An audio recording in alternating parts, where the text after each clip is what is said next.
We are back. You know, I have a way with James. I tell A him way. and beg him and say, come on, James, just can you do a little bit more? Can you add something else to the program? Can you cook a little bit more? And then you see these sharp knives. I say, come on, James, please, please, please. So that's what I have done. And now I'm bringing you another menu idea. So while I was in the back trying to show you the community and the wonderful clubhouse, James decided to put together a whole new table of goodies here. Out of the kindness of my own heart. Had nothing to do with the knives, I promise. So what are you going to make now? We're going to make a summer pudding. I figure we're in the thralls of summer now. Fresh berries are still very, very prevalent. This is an old English dish. I did a little research on it because I've seen it so much in the South that I thought maybe it was a Southern dish, but it was actually started in England. The first recipe account of this was actually printed in a cookbook in 1904. I don't remember what the name of it was, but it was an English cookbook. Predominantly, a summer pudding is made of just a couple ingredients. Bread, a little butter, fresh berries or fruit of some kind. More specifically, blueberries are the most important one for me because they contain the most pectin, so it sets it up a little bit better. In England, they use a lot of currants, elderberries, pretty much whatever they find and they forage. So we're going to go ahead and get started on that. If Amy, if that's okay with you. I don't Do you wanna... need my help? Sure, certainly. All right, so Amy holds the bowl. I'm kidding. You can set the bowl right here. So what I've got about a half a cup of sliced strawberries. I've got some mixed blueberries, some blackberries, some raspberries. I pre-salted these a little bit because I knew I was going to do it yesterday, so I wanted some of that juice to come out since we're not going to have the overnight to let the berry mix sit like you should. So we're going to put that in there, and a lot of juice came out. Then I always add a little bit of orange juice. That's that acidity that you like. Yeah, in to our always last add. episode, but this actually adds a little bit of sweetness as well, Okay. which is really, really nice. If you would like to add the orange zest and a pinch of salt, I will add a little dollop of vanilla, because vanilla's good, and we like it. Okay, now here's going to be the job you're good at. We're going to put this nice. You've got too much jewelry on. I'll go ahead and take care of it. What I like to do with the berry pudding is to go ahead and mash up the fruit a little bit because that will actually allow the pectin to come out and it will set up a little bit better. And never try to put on gloves with a wet hand. So I'm going to get in there right now, and I'm just going to kind of mash it all together. Kind of try to break the blueberries especially as much as I can.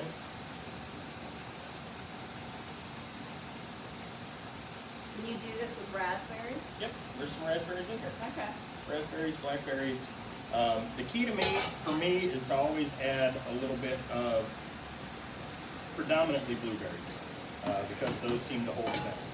There I just added a little bit of sugar, and then you'd let that mix generally sit for a day, overnight in your fridge, and with that little bit of salt and mashing the berries up a little bit, it's actually going to become very juicy. So we're just going to let that sit off to the side for a few minutes. There's multiple ways to do it. I've made them before in a bowl this size that I just line with bread, fill with berries.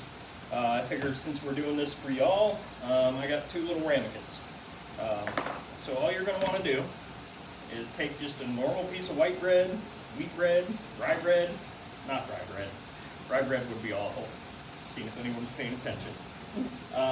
And I've got a little cutter here that's about the same diameter as the little ramekin. So I'm going to take a couple pieces of bread.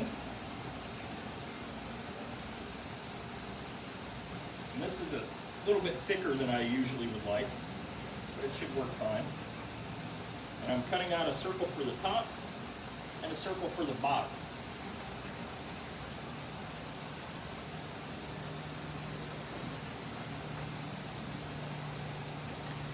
Would you like to butter bread?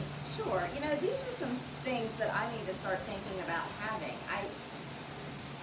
Over the years, I've gotten rid of stuff, and Yeah. here I'm always preaching to all of you about downsizing. But if we didn't have these, what alternative could we use? You could use a coffee cup, to be honest. Okay. It's the same kind of thing, be a little bit taller and have a handle on it, but for the most part, it's the same identical concept. Okay. Is this All right, okay? so yeah, it's fine. I'm not gonna be critical of you, you're helping, so. Listen, We'll wait till we're off the camera and then I'll fix it. I Okay. figured. So all I'm doing now is I'm trimming up what I've already cut. The crust generally doesn't absorb as well as the regular bread. So I'm kind of cutting those up so we can kind of line the sides. So what we want to do is butter side down, and I'll show you why later. It's kind of two reasons. Number one, it's going to create a barrier that the juice won't kind of run through. It'll kind of stop it, so it'll maintain a little bit of the color. And number two, it'll help it when we go to release it. So then we'll just take these and line them all around the edge. So we're just kind of using up our bread scraps here. What was left from the circle, you can kind of go ahead and put them in and cram them in there pretty good. It's bread, so it's a little bit malleable. You can move it around as you need. So I'm just going to show you one, but I wanted to show you a recipe big enough to do two, so you could go ahead and make that if you have a significant other at the house, or if you just want to show off to friends, Or if you wanted to eat too. or if you were extra hungry. Yeah. That's a viable option right as well. now, what else are you doing, right? that's a good point. So what I just did there on the top was I kind of evened it all to the same height around the ramekin. That's just because I'm a little finicky about stuff like that. Really? You could leave the bread however you want, but yeah, a little bit. So there, we've got a nice little cavity to be able to put some of those berries in. So now, I'm going to go ahead and get some of this wonderful, wonderful berry stuff. And like I said, generally you want to let that sit overnight because you'll get a lot more juice and you'll get a lot more flavor. All we have in here is berries, sugar, vanilla, Dash of orange zest, salt. dash of salt, and then what else did we add? I think that was it. That was it. Oh, orange zest. Yeah. Orange zest was the other. So then we take this lovely buttered piece of bread that she worked so hard on, and we're just going to kind of cram it right on the top. You can kind of This see time the it butter's fits. up though. Yes, the butter's up this time, just to once again kind of create a little barrier for the juice to not run out of as easily. But you can see that it kind of all fit right around in the little ring.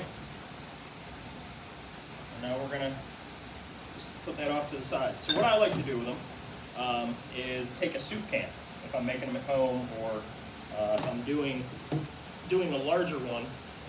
You can actually take like a regular dining plate and put it on top and then set something heavy on top. So for this case, I would probably take just a can, wrap it up in plastic wrap, and then I'd set this directly over top of it and let it sit overnight. What that's going to do is give time for the bread to soak up the juice. And keep in mind, the thicker the bread, the more juice it'll soak up. So really, we probably, since we used the thick bread on that, could have added a lot of that juice to it to really kind of help bind that, or really kind of bring out the color a little bit more. So that's really about it. Through the magic of television, we have one already made. We are going to kind of clean up a little bit. Oh, here, do you want me to help you with that? I'll do that. Wow. Hey, this is a first, everyone. Amy is cleaning up. This is, thank you, Amy. That's very helpful. Yes. I do appreciate it. Yes, exactly. So what I'm going to do is, for me personally, any excuse I have for whipped cream makes me pretty happy. So I've got a little heavy cream, a little sugar, some of that good bourbon vanilla that we added to the fruit mix. Then I'm getting away from Amy so I don't ruin her pretty dress. We're just going to do some soft peaks on the whipped cream. I don't want it too fluffy, too whippy, because this dish is gonna be, I don't know, a little more rustic. So I don't feel we need to make quenelles out of it, or we need to too much of anything. I kind of want it more as a sauce than anything. Question from behind the camera. Okay, behind the camera. Is that the true way how you should make your whipped cream? Because I Absolutely. make it with a hand mixer. Yeah, you're a cheater. I am a cheater. Yeah, this builds muscles. I know. You know that? I'm just asking. You can't do that with a mixer. Yeah. But I'm not a professional. Whipped cream's easy. It's the hollandaise that gets to be a bit much, because that's a whole other ordeal that takes forever and ever and ever and ever. All right, your turn. Got it to the point where it won't splatter. I'm gonna move on to something else. Come on, faster. All right, so the best way to release this, since you've got it buttered, you can do multiple things. Number one, you can just set it on a burner. You can go ahead and use a torch, or my favorite way is to actually just set it in some warm water. But I don't really have any warm water out here right now. So I'm just going to take the torch and just kind of go around the edges. Fire's your friend. Treat it with respect, and it will respect you back. All right. So that should have just kind of melted the butter off a little bit. What can I get you, sir? Someone cleaned up too well. Just need my knife. Okay. What else? A plate that you cleaned up Did as I well. take? Well, you asked me to clean up. Yeah, I know. I didn't when expect you to actually do it. When I That do was the- something, I that do was it the issue. 100%. I did not expect you to actually clean up. I've never seen it Yes, I before. am constantly cleaning up at home. All right, so I just took a little paring knife and went all the way around. Pop it right out. There you go. Oh, wow. So, a little bit thicker bread, so it didn't kind of permeate all the way through, but you can see where all that juice kind of comes through. So now to serve it, I always like to cut it in half so people can kind of see Oh, the beautiful. funness that's on the inside. Ooh. Look at that. And then we'll come back and we'll get a little over. So go back Actually a about second. perfect right Go there. I back love- a second, James. I don't have that at home, and I don't have a torch. So what is my alternative again to do that Just part? let it sitting in hot water is actually one of the best things that you can do. Because That's- all I'm That's the trying way to I'm do is- usually going to do it. Okay, hot water, and All you're trying to do is all melt you the have to butter. do is loosen? Yep, just melt that butter Okay. that's around the outside edge. Okay. So there. Took a little bit of that. See what I mean about the cream? I didn't want it too fluffy. I kind of wanted it like a sauce. She did a perfect job with it. A little bit of mint, the color on that, the freshness. That is beautiful. It's something And fantastic. easy. So, if anybody wants to try, now's your chance. Come on, But thank you Michelle. all very, very much. Thank you, James. We miss your food, and I know we're going to have a chance to bring you all back on campus sometime soon. And we will put James at work again, making some delicious entree selections for you. Send But- Amy emails. Let her know what you want to see next time. Yes, please do. Let us know some ideas that you want to do from the convenience of your own kitchen. We'll be happy to send those to you, and if I can send you the recipes of these as well, we are happy to do that. So until next time, stay well, stay safe, and thank you so much for joining us. Bye.